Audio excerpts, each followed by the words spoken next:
আমাদের desktop laptop কিংবা এর সঙ্গে সংযুক্ত যে পেরিফেরাল ডিভাইসগুলো আমরা ব্যবহার করে থাকি মাঝে মাঝেই সেগুলোর মধ্যে একটি সমস্যা অ্যারাইজ করে। আর সমস্যা অ্যারাইজ করলেই আমরা ধরে নিই যে আমাদের ডিভাইসটি মনে হয় নষ্ট হয়ে গেল, এটি হওয়াটাই স্বাভাবিক। কিন্তু কম্পিউটারের সব সমস্যাই যে হার্ডওয়্যারগত সমস্যার কারণে হবে আর সেটির জন্য যে আমাদের সার্ভিস সেন্টারেই যেতে হবে ব্যাপারটি এরকম নয়। তো আমরা এই সলিউশনটি নিজেই কয়েকটি ক্লিক করে ভেতর থেকেই সলিউশন করতে পারি। তো স্বাভাবিকভাবে যদি সেই সার্ভিস সেন্টারটি যেখানে আমরা যাই সার্ভিস করি সেটি যদি অনেস্ট না হয় তাহলে মাঝে মাঝেই আমাদের কিন্তু অনেক ক্ষেত্রেই হয়রানি আর্থিকভাবে, মানসিকভাবে এবং সময়ের আমাদের এখানে অপচয় হতে পারে। আমি বলছি না যে সব সার্ভিস সেন্টারই এরকম, কিন্তু কিছু কিছু সার্ভিস সেন্টার রয়েছে যারা আসলে একটা যখন কোনো ক্লায়েন্ট আসে তার যখন সে ধরে নেয় যে তখন তিনি খুব ভালো সম্পর্কে সম্যক জ্ঞান রাখেন না, তখন তার প্রবলেমটি খুব ছোট হলেও তাকে স্বাভাবিকভাবে অনেক সময় হয়রানি করে থাকেন। তো কীভাবে আমরা নিজেই প্রবলেমগুলো সলিউশন করতে পারি এবং একটু সাধারণ উদাহরণ দিলে বুঝতে পারবেন। যে ধরুন আপনার কম্পিউটারের সাউন্ডটি মিউট করে রাখা আছে, আপনি যদি স্পিকারে এখন যতই আপনার ভলিউমটি বাড়ান না কেন আসলে কিন্তু কোনোভাবেই আপনার স্পিকারটি থেকে সাউন্ড বের হবে না।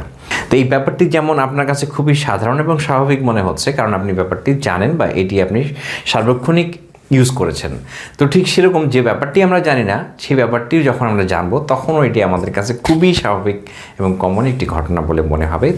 তাহলে ঠিক এই যে একটা জিনিসকে আমরা অন অফ করে রাখছি বা ডিসেবল এনেবল করে রাখছি, তো এরকম অনেক ব্যাপার আছে যেগুলো আমরা নিজেই কম্পিউটারের ভেতরে ঢুকেই সেগুলোকে এনেবল ডিসেবল করে আমরা অনেক ডিভাইসের মধ্যে প্রবলেমগুলোকে সলিউশন করতে পারি। তো আমাদের উদ্দেশ্যই হচ্ছে যে কম্পিউটারের বেসিক যে প্রবলেমগুলো হয় সেগুলো আমরা নিজে সলিউশন করতে পারি এবং কোন সমস্যাটি কোথা থেকে হতে পারে সেটির সলিউশন কোথায় গেলে আমরা পাবো এবং আমরা কিভাবে সলিউশনগুলো বের করতে পারবো নিজে সেগুলো আমরা দেখব। তো আশা করছি আপনারা আমাদের সাথেই থাকবেন এবং আপনাদের কাজ হচ্ছে আমাদের বেশি লাইক এবং কমেন্ট করে উৎসাহিত করা, তাহলে বেশি ভিডিও তৈরি করতে আমরা উৎসাহিত হই।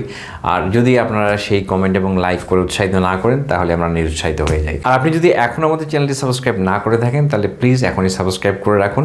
আর ডিসপ্লেতে যে ভিডিওটি দেখতে পাচ্ছেন সেটি আপনি যদি দেখে না থাকেন এখনই দেখে আসুন এবং আমরা কিন্তু ধারাবাহিকভাবে এই পর্বটি করতেই থাকবো।